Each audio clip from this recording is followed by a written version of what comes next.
저는 지난 겨울에 이제 낙조라고 그러지 않습니까? 해가 뉘엿뉘엿 기우는 그 오후 늦은 시간에 굉장히 마음에 감동이 되는 경험을 했습니다. 이제 늦은 오후에 이제 해가 완전히 이제 기울어지기 전에 거의 이제 산 중턱에 이게 이제 걸려가기 시작하는 때부터 그 주변이 너무 아름답게 물들어가는 겁니다. 그게 참 예쁘다. 그래서 이 아침에 막 씩씩하게 해가 뜰 때의 모습도 멋지지만 이 해가 지는 모습이 참 아름답더라고요. 그래서 제가 그 과정을 유심히 지켜보고 있는데요. 제 마음에 감동을 준 거는 이제 해가 이렇게 뉘엿뉘엿 져가는 모습부터 막 주변을 물들이더니 그날 제가 발견한 것은요, 해가 이제 산 너머로 완전히 사라져 버렸습니다. 해가 보이지 않으니까 진짜 아름다운 겁니다. 사실 겨울에 낙조는 그렇게 눈부시지는 않아도 이 해가 이렇게 져갈 때는 그래도 눈이 부셔가지고 끝까지 잘 보기가 어려웠는데요, 이제 해가 완전히 져서 사라져 버리니까 그 부분이 훨씬 더 붉게 물드는 겁니다. 그거를 보고 제 마음에 그날 굉장히 도전이 되면서 마음으로 막 이런 소원이 생기는 겁니다. 하나님, 제 인생도 저러기를 원합니다. 인생이 나이가 들어가고 점점 이제 겉으로는 빛을 잃어가는 것 같지만 오히려 젊을 때는 막 자해가 너무 뜨거워가지고 막 주위 사람들이 제대로 쳐다보지도 못하는 그런 삶을 살았다면 이 나이가 들어갈수록 여유롭고 넉넉하고, 그리고는 나중에는 자기 존재는 사라져 버리는데 오히려 그것이 주변을 물들게 하고 주변을 아름답게 할 수 있다면 이게 얼마나 좋은 인생이 되겠는가. 그래서 그것을 제가 참 많은 생각을 하면서 보았던 올 겨울에 있었던 경험입니다. 제가 오늘 이 본문을 묵상을 하다가 그때 그 기억이 떠올랐던 이유가 있습니다. 왜냐하니까 오늘 배경으로 한 이 두 사람의 너무나 대조적인 모습이요, 한 사람은 사무엘 선지자고 또 한 사람은 사울 왕인데요, 사울 왕은 어떤 존재인지 아시잖아요. 자기가 이 왕자리를 지키려고 아무런 죄도 없는 그 청년을 잡아 죽이려고 그렇게 혈안이 되어 있는 추한 모습을 한 게 사울 왕이고요, 이 사울에 너무나 대조되는 인물이 오늘 본문에 나오는 사무엘 선지자입니다. 이 사무엘 선지자는 현역 시절에도 참 영향력 있는 그런 아름다운 삶을 살아냈던 인물이지만 사무엘의 진짜 아름다움은 은퇴 이후예요. 마음먹기 따라가지고 얼마든지 더 큰 권력을 탐할 수 있고, 심지어는 한번 왕에 도전해 볼 수 있는 그런 권력과 파워를 갖고 있었던, 또 많은 백성들이 그를 따르고 추종했던 인물이 사무엘인데, 그러나 그는 노년에 미련 없이 그 모든 것들을 다 내려놓고 고향으로 내려가서 사람 키우는 일에 전념을 합니다. 오늘 본문 사무엘상 19장 19절에 보면은 이런 내용이 나옵니다. 어떤 사람이 사울에게 전하여 이르되 다윗이 라마 나요세 있더이다. 이 라마 나요시, 이게 그 사무엘이 세운 공동체인데요, 이 라마는 그 사무엘 선지자의 고향입니다. 라마는 고향 이름이고요, 나옅, 이건 그 거처 혹은 기숙사, 이런 뜻을 가진 단어입니다. 그러니까 라마나옅, 이 공동체는요, 사무엘이 자기 고향 라마에다가 세운 선지 학교다, 이렇게 풀어 설명할 수가 있습니다. 정치를 보고 하면은 그 권력을 맛본 사람이 이제 막 그 권력을 내려놓지 못해가지고 무리수를 두고 이런 게 역사적으로 얼마나 정치적으로 이런 일이 많습니까? 그런데 나 아니면 안 된다, 사무엘이 그런 생각을 일절하지 않고 딱 자기 역할은 여기까지다라고 생각이 되니까 그렇게 모든 것들을 다 내려놓고 그렇게 낙향해서 고향에서 그 다음 세대를 기약하면서 사람을 키우는 이 모습이 저에게는 굉장히 도전이 되는 것 같습니다. 한국 교회가 많이 어렵다 이런 이야기들 많이 하지만요, 오늘 이런 시대에 이 우리 기성세대가 그저 나 아니면 안 된다는 탐욕에 쩔어서 그 청년들을 죽이려고 혈안이 되어 있는 그런 그 사울왕의 길을 걸어가는 것이 아니라 자기는 뒤로 감추고, 그래서 제가 그 겨울에 낙조를 보면서 하나님, 내 이후의 인생이 저러기를 원합니다. 그렇게 소원했던 것도 우리 모두가 다 정답을 알아요. 우리는 악한 사울이 걸어갔던 길이 아니라 자기는 물러가고 자기는 사라지면서 사람을 길러내려고 했었던 사무엘의 길을 걸어가는 것이 정답이다. 우리 다 알고 있지 않습니까? 이런 내용을 배경으로 한 게 오늘 본문인데요. 오늘 본문에 보면은 다윗이 그 사울 왕의 그 살해 위협으로 인생의 절체절명의 위기를 만납니다. 그 내용이 오늘 본문 18절입니다. 다윗이 도피하여 라마로 가서 사무엘에게로 나아가서 사울이 자기에게 행한 일을 다 전하였고 다윗과 사무엘이 나요스로 가서 살았더라. 여러분이 짧은 한마디, 다윗이 도피하여라는 이 한마디 안에는요 엄청난 그 사건 스토리가 여기 담겨져 있는 겁니다. 이제 본격적으로 이제 그 권력자 사울 왕이 이제 나 다윗을 죽일 거라고 그렇게 아예 천명을 하고요. 그리고 실제로 창을 던져서 이 다윗을 죽이려고 했는데 겨우 목숨을 부지해가지고 지금 이제 도망을 간 게 오늘 본문의 배경인데요. 그 상황에서 다윗이 누구를 찾느냐? 사무엘 선지자를 찾습니다. 사람이요, 막 너무 잘 풀리고 막 일이 잘 되고 성공하고 신나면은 막 이거 나눌 사람은 많아요. 막 모두가 다 축하해주고 기뻐해 주는 건 쉬운데요. 다윗처럼 이제 뭐 이거 완전 인생 이제 뭐 절벽이다, 벼랑 끝에 섰다, 이제 나는 죽을 때가 됐다, 이럴 때 그 아픔을 나눌 사람은 생각보다 많지 않습니다. 오늘 본문도 한번 상상을 해보십시오. 그렇게 사울왕의 살해 위협을 피해가지고 이제 라만나요 공동체로 찾아가서 사무엘을 찾았더니 세상의 인심은요, 이게 정상이에요. 아니 지금 왕이 너 죽이려고 혈안이 돼 있는데 이리로 어떡하니? 그럼 너만 위험한 게 아니라 우리 다 위험해져. 미안하지만 빨리 더 멀리로 나가면 좋겠다. 이게 세상 인심 아닙니까? 그런데 고맙게도요 사무엘은 따뜻하게 그를 맞이해 줘요, 다윗을. 그래서 제가 이런 다윗의 모습을 보면서 참 교회란 데가 뭐 젊을 때 뭐 신앙 갖기가 쉽지가 않잖아요. 젊을 때 하나님 만나고 믿고 쉽지 않아요. 그래서 뭐 그냥 청년 때 어떻게 하다가 교회를 떠나고 뭐 주일학교 때 어떻게 하다가 교회를 떠나고 했다 하더라도 정말 연어처럼 살아가다가 인생 어려움이 오고 위기가 오고 자기 힘으로 할 수 없는 많은 일을 만날 때 그때 다윗이 사무엘을 떠올렸던 것처럼, 다윗이 라마나옅 공동체로 가게 됐던 것처럼 젊을 때 교회를 떠나갔던 수많은 사람들이 어려움이 찾아오고 위기가 있을 때 떠올려지는 그런 분당 우리 교회가 됐으면 좋겠습니다. 그래서 그때 그 교회에서 만났던 사무엘과 같은 고마웠던 귀한 어른들이 참 많았는데, 이런 점에서 이제 다윗을 따뜻하게 맞아준 사무엘을 제가 분석을 해보다 보니까요, 위기를 만난 다윗을 위해서 사무엘이 해준 게 결정적으로 두 가지 고마운 일을 했습니다. 첫 번째가 뭐냐? 이 거절감이 많았던 다윗을 수용해 주는 거예요. 제가 앞에다가 거절감이 많았던이라는 부연 설명한 이유가 있습니다. 이 다윗을 분석해 놓은 글을 읽었는데요, 다윗은 어릴 때부터 이 거절감을 많이 경험하고 자란 인물이라는 겁니다. 다윗이 쓴 시를 한번 몇 구절 읽어드릴게요. 시편 69편 8절입니다. 내가 나의 형제에게는 객이 되고 나의 어머니의 자녀에게는 낯선 사람이 되었나이다. 또 시편 51편 5절. 내가 죄악 중에 출생하였으며 어머니가 죄 중에서 나를 잉태하였나이다.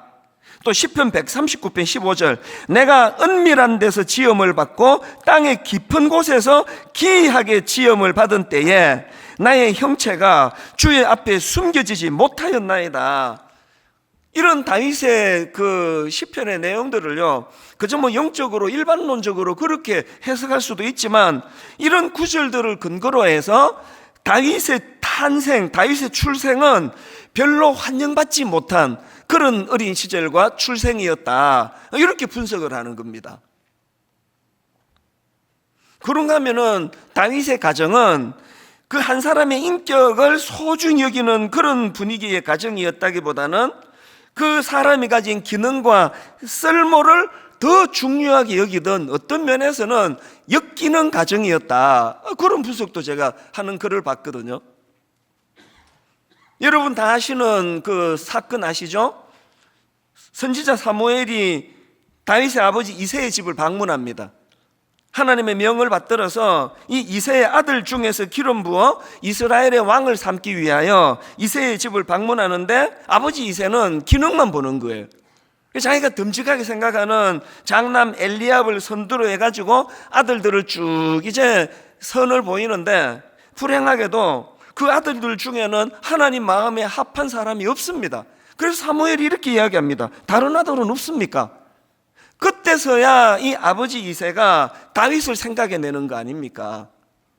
여러분, 우리가 어릴 때부터 그 형제간에 편애하고 그냥 공부 좀 열심히 해야지, 성적이 이게 뭐냐 이러면 좋은데, 꼭 네 누나는 몇 점을 받았는데 너 왜 이러냐, 이게 제일 상처가 되는 거 아닙니까?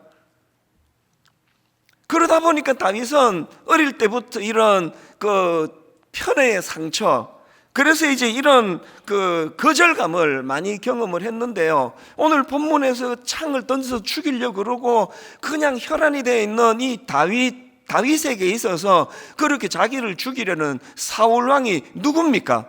성경을 조금만 아시잖아요. 자기 장인이에요, 장인. 처음부터 자기가 이뻐서 택한 것도 아니고 정략적으로 어떤 정치적인 의도를 가지고 자기를 사위를 삼았고, 그러면서 끊임없이 사위로 인정하기는커녕 죽이려는 그 어른 앞에서 얼마나 큰 상처와 거절감이 있었겠냐고요. 이런 상함을 가지고 사무엘을 찾아갔는데, 사무엘은 그 다윗을 따뜻하게 수용하고 용납합니다. 자, 오늘 본문 18절을 세 번역으로 한번 보십시오. 다윗은 그렇게 달아나서 살아난 다음에 라마로 사무엘을 찾아가서 그동안 사울이 자기에게 한 일을 모두 이야기하였다. 그러자 사무엘은 곧 다윗을 데리고 나요스로 가서 살았다. 그러자, 이 한마디 접속사가 뭘 의미합니까?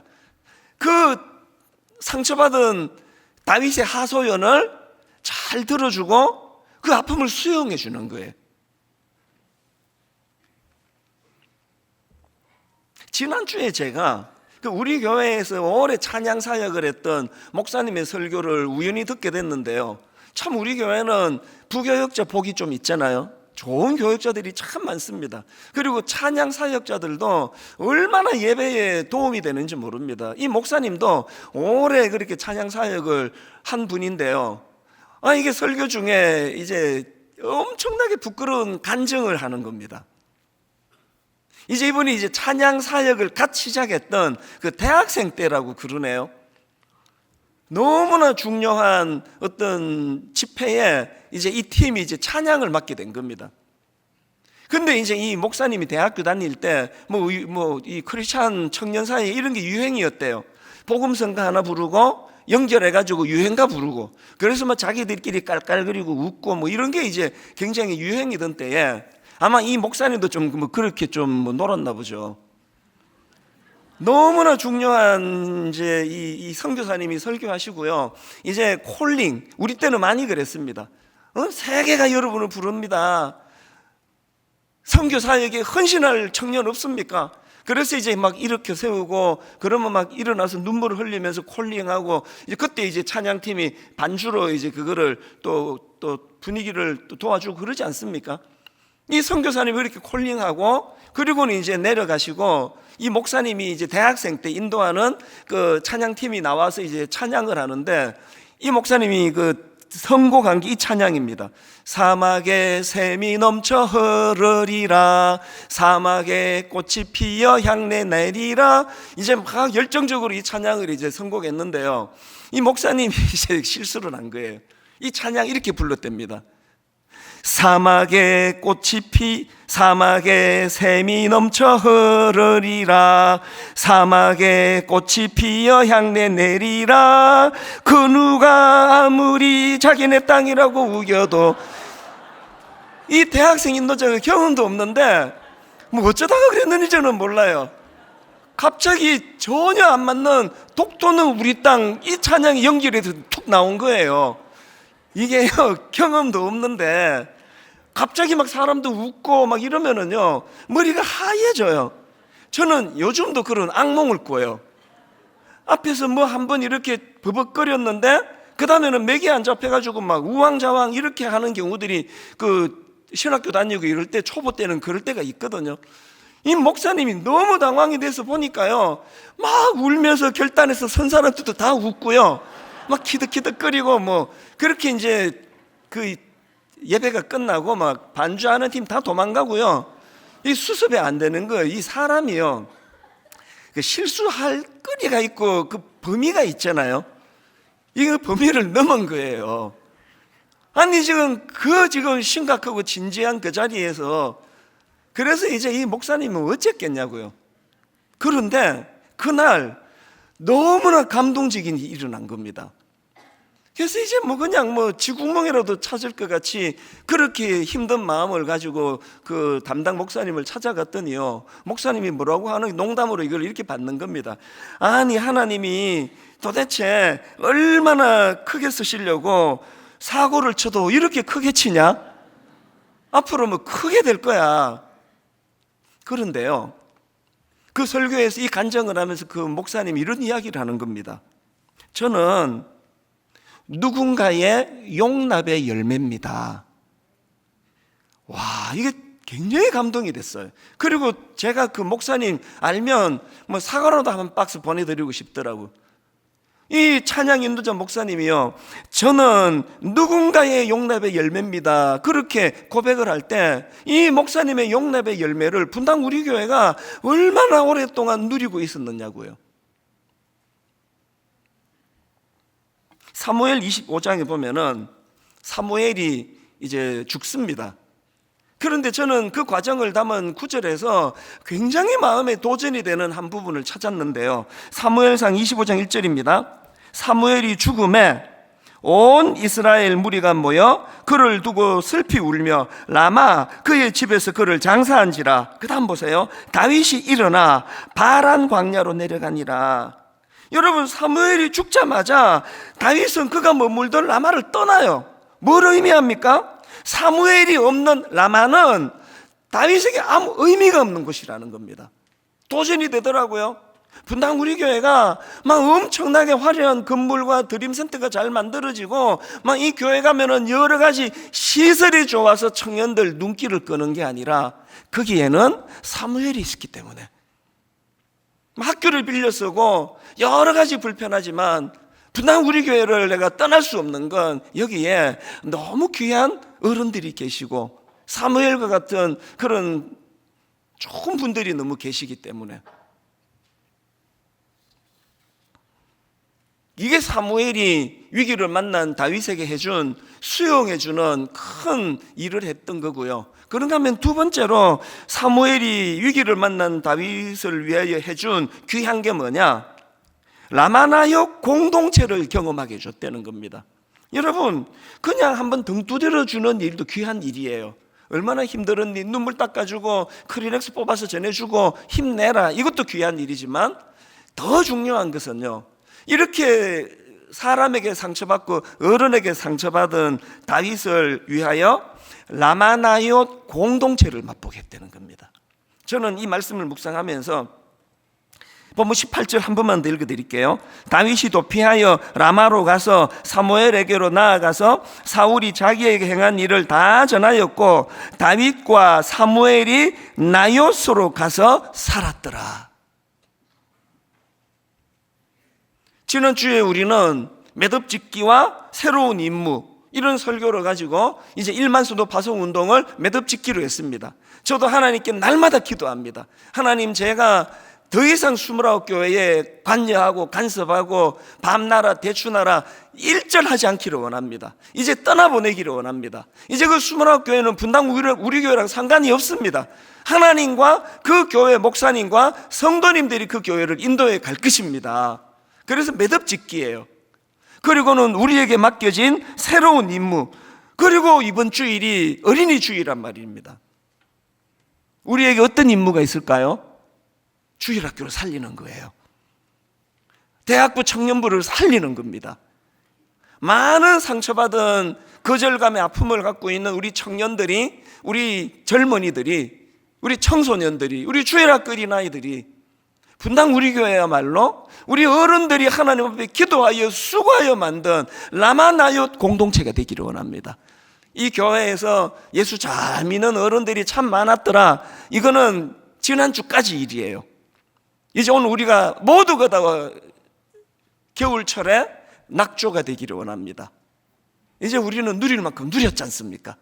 이제 우리는 기울어지고 우리는 사라지고, 그래서 오히려 더 머문 그 자리가 더 아름다워지는 교회가 될 수 있도록 주일학교를 살리고 우리 대학부를 살리고 청년부를 살리고, 엿새 동안 다윗 입장에서 사울과 같은 악한 사람을 만나 상처받고 아파 눈물을 흘리며 주일날 교회를 찾으면 이 교회가 라마나얏 공동체에서 매 젊은이들이 회복이 일어나고 치유가 일어나는 이런 교회를 향한 꿈을 꾸는 저와 성도님들 되시기를 바랍니다. 그래서 저는 오늘요, 우리 교회가 이 라마나얏 공동체 같은 아름다운 공동체가 되기 위해서 두 가지 구비 조건이 필요합니다. 두 가지 구비 조건. 첫 번째 구비 조건이 뭐냐? 지도자의 솔선수범입니다. 사무엘이 이제 은퇴하고 사무엘상 12장에서 이제 고향인 라마로 내려가면서 이제 지난주 설교로 말하면 사무엘이 매듭짓기처럼 백성들에게 질문을 던집니다. 이게 굉장히 감동적이에요. 사무엘이 은퇴하면서 백성들에게 이런 질문을 던집니다. 사무엘상 12장 3절입니다. 내가 여기 있나니 여호와 앞과 그의 기름 부음을 받은 자 앞에서 내게 대하여 증언하라. 내가 누구의 소를 빼앗았느냐? 누구의 나귀를 빼앗았느냐? 누구를 속였느냐? 누구를 압제하였느냐? 내 눈을 흐리게 하는 뇌물을 누구의 손에서 받았느냐? 그리하면 내가 그것을 너희에게 갚으리라.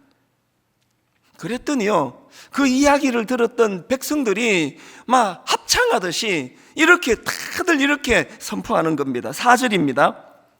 그들이 이르되 당신들이 우리를 속이지 아니하였고 압제하지 아니하였고 누구의 손에서든지 아무것도 빼앗은 것이 없나이다. 얼마나 아름다운 매듭입니까? 그렇게 은퇴해서 고향으로 내려가 너무나 아름다운 후학들을 키우는 공동체를 세울 때 왜 거기에서 능력이 나타납니까? 왜 거기에서 힘이 있습니까? 그 공동체를 이끄는 지도자 사무엘의 솔선수범이에요. 입만 가지고 이론만 가지고 가르치는 것이 아니었다는 거 아닙니까? 이건요, 신약으로 와서 사도 바울도 똑같습니다. 이제 하나님의 새로운 사명을 부여잡고 떠나가는 이 사울의 질문이 너무나 똑같습니다. 사울의 이 선언이요. 자, 사도행전 20장 18절부터 보십시오. 그들에게 말하되 아시아에 들어온 첫날부터 지금까지 내가 항상 여러분 가운데서 어떻게 행하였는지를 여러분도 아는 바니 곧 모든 겸손과 눈물이며 유대인의 간계로 말미암아 당한 시험을 참고 주를 섬긴 것과 유익한 것은 무엇이든지 공중 앞에서나 각 집에서나 그리낌 없이 여러분에게 전하여 가르치고. 사무엘하고 흐름이 너무 똑같지 않습니까? 솔선수범이에요. 사도 바울이 그렇게 위대한 하나님의 종이 될 수 있었던 건 말빨이 세고 막 황금의 입이다, 막 그 말에 설득당하지 않은 사람이 아무도 없다. 이것도 하나님의 은혜인지 모르지만요, 논리정연한 사도 바울의 머리보다 더 소중한 건 솔선수범입니다. 좀 큰 인물 됐다고 뭐 어떤 성도가 와가지고 기도 부탁하면, 아니 지금 내가 지금 얼마나 바쁜 사람인데 뭐 집사님은 뭐 그런까지 나한테 부탁합니까? 이런 태도를 보이지 않았다는 거예요. 성도들 한 사람 한 사람을 어떻게 해요? 모든 겸손과 눈물로.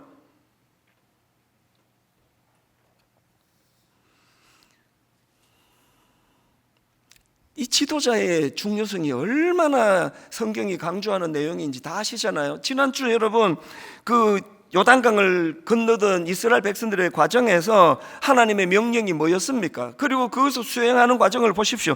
여호수아 3장 12절, 이제 이스라엘 지파 중에서 각 지파에 한 사람씩 12명을 택하라. 온 땅의 주 여호와의 궤를 맨 제사장들의 발바닥이 요단물을 밟고 멈추면, 지난주 말씀 기억하시죠? 물 갈라질 때까지 기다리지 말고 언약, 하나님의 임재의 상징인 언약궤를 메고 그 물을 향하여 돌진하라 그랬는데, 더 구체적으로 말하면 그 명령을 누구에게 한 겁니까? 제사장들에게 한 거예요. 지도자들에게 한 거예요. 지도자의 솔선수범. 2주 전에요, 이제 1만 성도 파송운동, 파송 예배를 드리고 나서 정말 오랜만에 우리 교회 출신의 모든 목사님들에게 초청장을 보냈습니다. 그래서 이제 1만 성도 파송운동 또 보고도 하고, 또 이제 우리 교회 나간 이후로 목회를 어떻게 했는지에 대한 또 이야기도 듣고 그러려고 이제 한 3시간 시간을 보냈거든요. 뭐 밥이나 먹고 헤어지면 의미가 없으니까 화요일, 수요일 2번에 걸쳐서 이제 이 시간을 가졌는데요. 아니, 화요일도 좀 그랬지만 막 수요일은요, 거의 이게 뭐 정말 모두가 다 우리 교회 너무 힘들었다는 겁니다. 어떤 목사님은 한 사람도 아니고 여러 사람이에요. 처음에 분당 우리 교회 부임하고 이 교회 온 거 후회했다는 거예요. 막 얼마나 막 목사님이 쪼아대는지, 막 화요일 회의 같은 거 하고 나면은 막 그냥 막 정신이 하나도 없는 거예요. 그 나중에 미안하다 그랬어, 내가. 근데 여러분, 그 웃기려고 그런 이야기를 하지만요, 그걸 다들 아름다운 추억으로 이야기하는 겁니다. 사실 제가 우리 교역자들 지금도 마찬가지예요. 막 엄청 쪼아대는 게 사실이에요. 29 목사님들 막 1년 반 동안 막 얼마나 제가 막 잔소리를 많이 했는지, 이제 지금 막 다들 막 이제 막 해방이다 막 너무 좋아할 것 같아요, 내 느낌에. 연락도 잘 안 하니까 막 기도가 응답됐다 그럴 것 같은데요. 우리 교역자들에 대해서 제가 이렇게 가혹하게 그렇게 하지만요, 직원들하고는 완전히 달라요. 예배 마치고 우리 직원한테 좀 물어보세요. 절대로 쪼고 그런 거 안 해요. 다 저보고 너무 좋은 삼촌 같은데요, 이렇게 말하지 않을까요? 왜 다르게 대합니까? 우리 직원들은 한 성도에 불과하다고 생각하거든요. 섬겨야 돼요. 상처 주면 안 됩니다. 그러나 목회자는 달라요. 솔선수범해야 되고 존재가 달라야 돼요. 그래서 내가 디그니티 못하는 영어로 디그니티는 다 기억하더라고요. 우리가 하나님 앞에서 지도자로서의 존엄성을 잃지 않아야 되고 솔선수범해야 되고, 우리 교회가 라마나옅 같은 공동체가 되기 위해선 지도자가 솔선수범해야 된다면 우리 가정의 부모님들은 어떠십니까? 왜 여러분 주옥 같은 말로 자녀들을 그렇게 교육하는데 애들은 맨날 그걸 왜 우리 엄마는 잔소리 한다고 이야기합니까? 잔소리 좀 줄이고요, 우리가 솔선수범하는 거예요. 책 읽는 아들로 키우고 싶으세요? 학교 마치고 오면 책 읽는 모습을 보여주는 거예요. 이게 솔선수범입니다. 그런가 하면 2번째로, 교회가 라마나옅 같은 공동체가 되기 위해서는요, 영적인 능력이 나타나야 돼요. 제가 오늘 본문을 유심히 보니까요, 아까 여러분 성경 봉독할 때 그 본문이 꽤 길었지 않습니까? 그런데 본문이 강조하고자 하는 거 딱 한 포인트더라고요. 어떤 포인트냐? 자, 본문 19절 20절 보십시오. 어떤 사람이 사울에게 전하여 이르되 다윗이 라마나요에 있더이다 하매 사울이 다윗을 잡으러 전령들을 보냈더니 그들이 선지자 무리가 예언하는 것과 사무엘이 그들의 수령으로 선 것을 볼 때에, 그 다음 보세요. 하나님의 영이 사울의 전령들에게 임하매. 이 어떤 배경인가 하면은 드디어 이제 사울 왕이 다윗이 어디로 숨어들었는가를 알게 된 겁니다. 그래서 이제 사람을 급파해 가지고 그 다윗을 잡아오느라고 그런 거겠죠. 이 위기를 만난 거예요. 그런데 놀랍게도 라마나요에 영적인 능력이 나타나서 이 하나님의 영을 통한 다윗의 보호해 주시는 역사가 일어난 겁니다. 이게 두 번 반복이 돼요. 심지어는요 23절입니다. 같이 한번 읽어보실까요? 사울이 라마나요스로 가니라 하나님의 영이 그에게도 임하시니.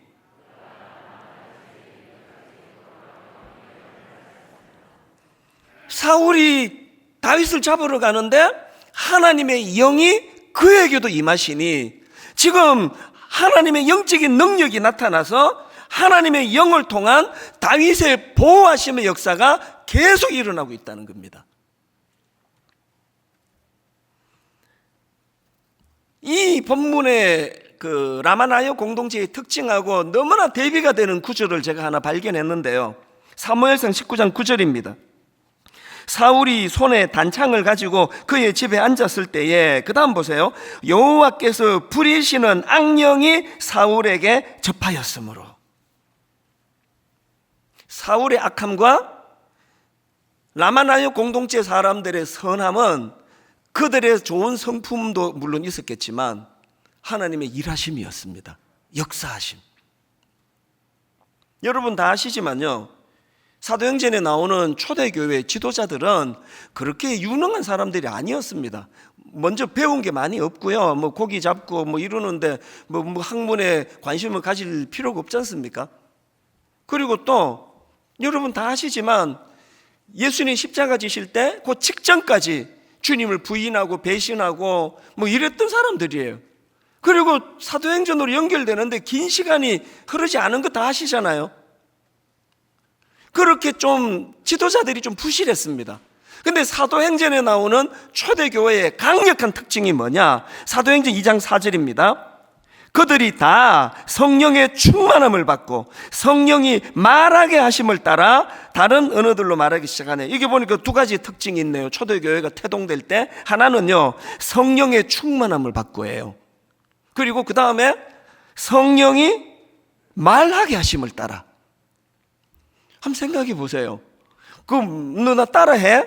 말하게 하심을 따라 하는데 무슨 박사학위가 필요합니까? 무슨 박사학위가 필요합니까? 따라하면 되는데. 어떤 면에서는요, 저를 포함해 오늘 한국교회가 목사님들이 뭐 책 읽는 거 좀 줄여야 되나? 박사학위가 왜 필요합니까? 말하게 하는 거 따라만 하면 되는데. 어떤 면에서 우리가 책을 너무 많이 읽어가지고 자꾸 자기 이야기가 나오는 거 아닌가? 여러분, 교회가 사무엘같이 솔선수범하는 도덕적으로 윤리적으로 깨끗한 거 이거 중요하지만 이것보다 더 중요한 건 성령의 역사하심이에요. 지도자는 좀 부실한데, 지도자는 뭐 그냥 뭐 참 어디 가서 그 교회 담임 목사, 당신 교회 담임 목사 누구야? 그러면 막 좀 말하기가 창피해가지고 뭐 참 있어 그런 사람 막 이렇게 막 얼버무릴 수밖에 없다 하더라도 이 교회에 성령의 역사가 나타난다면, 다윗처럼 엿새 동안 위기를 만나가지고 어려움을 만나고 참 아픔을 겪고 이런 사람들이 교회로 몰려올 때 그 라마나요 공동체처럼 거기에 영적인 능력이 나타나고 하나님의 영을 통한 다윗의 보호하심의 역사가 나타나는 그런 교회라면 담임 목사의 역할이 뭐가 그렇게 중요하겠냐고요. 우리가 추구해야 되는 거요, 영적인 충만함입니다. 이제 여러분, 코로나19 이거 영적으로 엄청 위험해요. 가정에서 예배 드리는데 너무 익숙해지셔가지고요, 주일날 옷 갈아입고 교회 가는 게 힘들어요. 이해가 돼요. 여러분, 이제 새벽기도 살려야 됩니다. 여러분이 이제 금요 기도회 이 본당에 모여 하나님 앞에 눈물로 기도하던 그거 다시 회복해야 합니다. 지금 드림센터에서 새벽 기도를 드리고 있는데요, 막 빨리 본당으로 옮기고 싶어요. 본당에서 이 자리가 여러분 20년 동안 눈물 자국이 배인 자리 아닙니까? 여기에 그 회복하셔야 됩니다. 영적인 공동체, 성령이 역사하시는 공동체. 결론을 저는요, 이 편지 하나 읽어드리는 것으로 마무리 짓기를 원하는데요, 최근에 그 지방에 있는 어떤 청년이 저에게 편지를 보내왔는데 참 가슴이 먹먹해요. 이 애씀이 너무. 자, 한번 들어보십시오. 목사님, 저는 전라도 광주에서 살고 있고 합동측 교회 다니는 31살 청년입니다. 우리 교단이에요. 지난 7년간 하나님을 위해서 내 몸을 불태우겠다는 청년 때의 에너지와 주님을 향한 열정으로 살아왔습니다. 어느덧 보니 저는 어떠한 모습으로도 주님께 영광 돌릴 수 없는 더러운 죄인인 걸 날마다 깨닫게 되었습니다. 어렸을 적 호기로 내 삶을 주님의 영광을 위하여 살 거라고 자신만만했던 제 과거가 부끄럽습니다. 이제 터무니없는 원대한 꿈을 접고 내가 있는 이 무미건조하고 똑같은 일상에서 주님을 만나려고 합니다. 그리고 하루를 살더라도 제발 주님 뜻대로 용서도 해보고 사랑도 해보고 좀 몸에 힘 좀 빼면서 예수님처럼 살려고 노력하려고 합니다. 이 31살 청년이 얼마나 귀합니까? 그 다음 들어보세요. 저한테 눈물겨운 부탁을 합니다. 그래서 저에게는 믿음의 선배가 필요합니다. 교회가 창피합니다. 그런 것들 때문에 내가 앞에 그 생략한 것들이 좀 많아요. 그런 것들 때문에 내가 교회 다닌다고 말하기가 세상에서 부끄러울 정도이니까요. 그러니까 목사님께 이 말씀을 드리고 싶습니다. 내가 가려는 이 좁고 거룩하고 재미없고 힘든 십자가의 길, 청년의 때에 혈기, 정욕 다 죽이면서 정말 하루하루 쓰러지다시피 하며 주님 생각하며 이겨내는 저의 삶에 실망스러운 교회와 목회자 모습들 때문에 내가 너무 신앙생활을 유난스럽게 하나 회의감이 들까봐 무섭습니다. 그러니까 목사님, 제발 그 길 끝까지 걸어가 주십시오. 그 좁은 십자가의 길, 하나님만 의식하며 사는 그 길, 저도 가려는데 회의감이 들 때마다 목사님 같은 선배 보고 흔들릴 때마다 다시 다잡고 싶습니다. 저 같은 청년들을 위해서라도 절대 쓰러지지 마시고 타협하지 말아주시고 지금 가시는 그 힘든 길 제발 끝까지 가주세요. 그럼 저도 여기서 목사님 멀리서 뵈며 나만 이 길 가려는 거 아니구나, 믿음의 선배 동지들이 있구나, 이 신앙 나도 후손에게 전하려면 이 삶 끝까지 살아내리라, 그렇게 하고 견디겠습니다.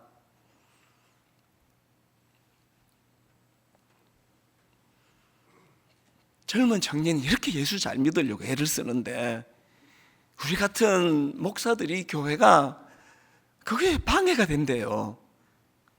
어떻게 해야 되는 겁니까?